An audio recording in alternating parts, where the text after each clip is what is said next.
You know, we'd all like to ignore conflict or have no conflict. I certainly but, would. Absolutely, some of us more than others, right? But there really is a place for conflict, and particularly if there's an issue you don't see eye to eye on, it is going to lead to some type of friction. To avoid that completely is not really the most noble of aspirations. Yeah, in fact, it really can create issues that are sort of like undercurrents, and it's almost like they become little minefields, because when you try to keep feelings down and buried, they tend to burst up through the surface at times you're not expecting, and that's exactly what happens in a relationship. This sort of avoids conflict. Yeah, so to kind of keep things fresh and real between you, know, so you're not walking around on eggshells, you really do need to get those kind of conflictual issues out on the table. And it doesn't have to be in a loaded kind of conversation. Conflicts are different for every couple. They don't have to be, you know, loud or emotional. They just might be conversations where they're revealing we feel differently about things. Right. So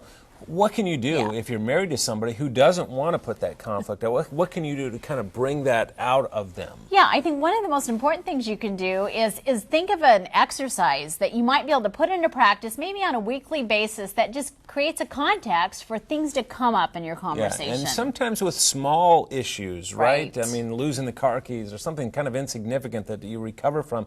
So they learn, oh, this conflict isn't the end of our relationship. It's not it's not as bad as I thought it was, you know? It's confidence building. Hey, we got through this conversation and we're fine and we're stable and we'll get through the others that are right. But, and one more thing, you know, think about their background. If you're married to somebody who really likes to avoid conflict, think about what their home was like. Talk to them about how conflict was handled in the home that they grew up in.